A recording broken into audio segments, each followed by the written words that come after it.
The 1st of September, 1939. After a false accusation that the Poles attacked a German radio station, Nazi Germany launches a retaliatory campaign against Poland, triggering World War II. After Warsaw officially surrenders to the Germans on the 28th of September 1939, the Germans launch a campaign of terror intended to destroy the Polish nation and culture, and to reduce the Poles to a leaderless population of peasants and workers, laboring for German masters. Hitler intends to Germanize Poland by replacing the Polish population with German colonists, and only enough Poles will be retained as are needed for basic labor. The rest will be driven out or killed. Between September 1939 and May 1945, the Germans will murder between 1.8 and 1.9 million non-Jewish Polish civilians, and at least 3 million Jewish citizens of Poland. One of the main perpetrators of the criminal Nazi regime responsible for these atrocities is Arthur Greiser. Arthur Karl Greiser was born on the 22nd of January 1897 in Schroda, then part of the German Empire. During his childhood and youth, he learned to speak Polish fluently. When the First World War broke out on the 28th of July 1914, Greiser left secondary school to volunteer for the Imperial Navy.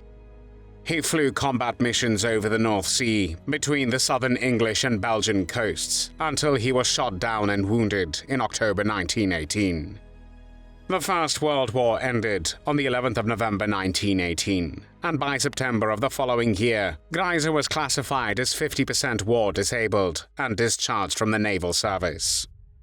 In 1919, Greiser married Ruth Trippler, and the marriage produced 4 children. Years later, in 1935, Greiser remarried and had one more child with his second wife, Maria. From 1919 to 1921, Greiser served as a Freikorps fighter and was deployed in the Baltics. Freikorps, or independent paramilitary units, fought against communists and other groups they believed were responsible for the German defeat. Greiser then tried to establish himself in civilian life as a trainee in an export business, and later as an independent sales representative, but he went bankrupt in 1928. By the late 1920s, Germany was in a severe economic depression, with widespread unemployment and a national humiliation following World War I. Many Germans were dissatisfied with the parliamentary government, which seemed unable to address the crisis. This discontent created an opportunity for Adolf Hitler and the Nazi Party, who promised to restore German cultural values, overturn the Treaty of Versailles, combat the perceived communist threat, provide employment, and return Germany to global prominence. Arthur Greiser, like many Germans, believed Hitler was Germany's only hope. In December 1929, he joined the Nazi Party, and by September 1931, he also joined the SS. On the 30th of January 1933, Adolf Hitler was appointed Chancellor of Germany by President Paul von Hindenburg. From October 1933 to October 1939, Greiser served as Deputy Gauleiter, or regional leader of the Free City of Danzig, which until the end of World War I belonged to the German Empire. After the war, Danzig, today's Polish Gdansk, then largely an ethnically German city, became a free city under the protection of the League of Nations, but with special administrative ties to Poland. When in May 1933, the Nazi Party became the leading power in Danzig, anti-Polish sentiment increased, and both Germanization and segregation policies intensified. On the 23rd of November 1934, Arthur Greiser, a fanatical Nazi, became president of the Danzig Senate, which meant that he was head of government and chief of state of Danzig. In 1939, Greiser was accused by Poland of being directly responsible for escalating tensions between the Free City and the Republic of Poland. When the Polish Foreign Affairs Minister, Józef Beck, announced economic reprisals following the harassment of Polish frontier guards and customs officers, Greiser issued an announcement in July 1939 declaring that the Danzig police no longer recognized their authority or power and demanded their immediate withdrawal. The notice was so rudely worded that the Polish diplomatic representative to Danzig, Marian Chodacki, refused to forward it to Beck and instead sent a court summary. The Second World War began on the 1st of September 1939 when Germany invaded Poland. 1 month after the invasion, Greiser was appointed Gauleiter of the Poznań region, known today as Poznań in Poland. In November of the same year, he also became the Reich Governor of the Poznań region, thus consolidating the highest party and governmental positions under his control. Greiser maintained close ties with Heinrich Himmler, the head of the SS, and continued to rise in the SS, achieving the rank of SS Obergruppenführer, or senior group leader, in January 1942.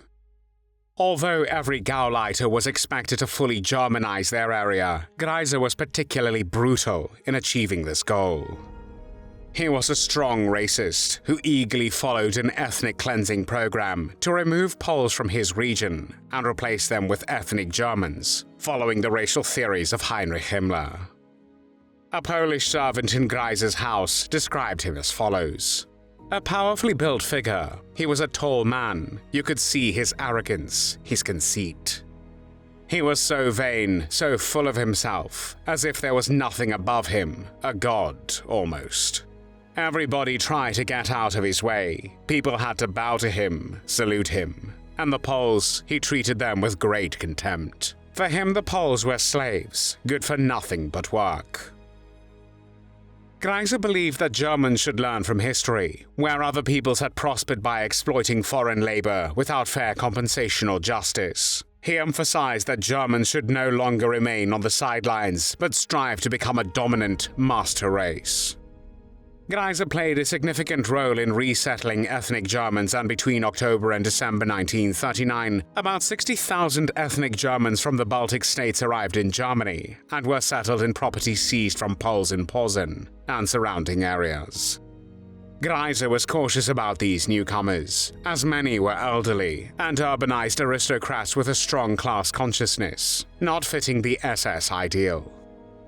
He preferred ethnic Germans evacuated from rural areas who were primarily farmers, the strong peasant warrior types, idolized by the SS. Encouraged by Reinhard Heydrich, the chief of the Reich Security Main Office, and Martin Bormann, Hitler's private secretary, Greiser launched a fierce campaign against the Catholic Church. He cut off all state and external support, including aid from the Vatican. In July 1940, he implemented Bormann's strict anti-church measures, which were approved by Hitler. Catholic church properties and funds were seized, and church-related non-clerical organizations were shut down. Numerous clergy, monks, and church officials were arrested, deported to the general government, sent to concentration camps, or simply executed. About 1,700 Polish priests ended up at Dachau, with half of them not surviving the ordeal. After the German invasion of the Soviet Union on the 22nd of June 1941, an additional 300,000 ethnic Germans were relocated to the region under Greiser's control, with Poznań becoming a model Germanized city, hosting a national gathering of top Nazi officials in August 1943. Greiser actively participated in the Holocaust, and in December 1941, he initiated the murder of at least 150,000 Jews unfit for labor at the Chełmno extermination camp, located in German-occupied Poland. Greiser, along with his accomplices, was involved in planning these killings, including those of tuberculosis patients using gas vans. In May 1942, Greiser suggested to Himmler in a letter to kill 35,000 Poles suffering from open tuberculosis, referring to this as special treatment. Polish intellectuals and priests were particularly targeted for murder and deportation to concentration camps. On the 4th and 6th of October 1943, Greiser hosted a National Assembly of senior SS officers, as well as Reichsleiters and Gauleiters, and other government representatives, which was held in Poznań. During these so-called Poznań speeches, Himmler candidly spoke of the mass executions of civilians, The recordings are the first known documents in which a member of the Hitler cabinet spoke of the ongoing extermination of the Jews in extermination camps, and they demonstrated the German government wanted, planned, and carried out the Holocaust.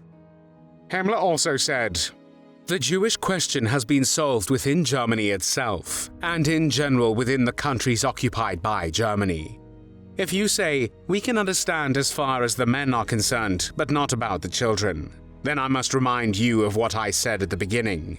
In my view, we, as Germans, however deeply we may feel in our hearts, are not entitled to allow a generation of avengers filled with hatred to grow up with whom our children and grandchildren will have to deal because we, too weak and cowardly, left it to them. The Jewish question in the countries that we occupy will be solved by the end of this year. Only remainders of odd Jews that manage to find hiding places will be left over." In the summer of 1944, Soviet troops began liberating Poland, and on the 20th of January 1945, Greiser ordered a general evacuation of Poznań after receiving a telegram from Bormann, which he thought relayed Hitler's order to leave the city. Greiser left Poznań that evening and reported to Himmler's personal train in Frankfurt an der Oder, where he discovered he had been tricked by Bormann, as Hitler had actually declared that Poznań must be held at all costs. Greiser was now seen as a deserter and a coward, especially by Goebbels, the Nazi minister of propaganda, who wrote in his diary that Greiser was a real disgrace to the Nazi party. However, Goebbels' recommendations for Greiser's punishment after the Soviet capture of Poznań were ignored, likely due to the protection Greiser had from other Nazi leaders. Greiser was then sent to a spa in Karlsbad, located in today's Czech Republic, from where he fled to the Bavarian Alps in March 1945. 2 months later, he was captured by the Americans and taken into custody in Upper Bavaria. After the war, Greiser was transferred to Poland, where he faced trial before the Supreme National Tribunal in June 1946. He was charged with crimes against the Polish people, including the murder of hundreds of thousands of civilians, the mass deportations of Poles for forced labor in the German Reich, robbery and plundering of the Polish state and people, and crimes against peace. The charges against Greiser also included taking Polish children against the will of their parents or guardians, forcibly putting them in German families or public orphanages within the Reich, while severing all contacts with their families and nation by giving them German names. Greiser's defense that he was only following orders did not hold up, as it was shown that other Gauleiters had not followed similar policies. His lawyers also argued that, as the head of the formerly independent Free City of Danzig, Greiser could not be judged by another country, but the court rejected this claim. On the 9th of July, 1946, the tribunal found Greiser guilty of all charges, ordered the confiscation of all his property, and sentenced him to death by hanging. Pope Pius XII appealed to the Polish government to spare his life, but the plea was unsuccessful. His execution was held publicly and became a theater of horror. When Greiser was hanged before 100,000 people in Poznań early in the morning of the 21st of July, 1946, he was 49 years old. The crowd, which also included children, clapped and whistled. His execution was the last public execution in Poland. After a wave of criticism of such executions, Justice Minister Henryk Światkowski decided to stop them. There were no tears shed for Arthur Greiser.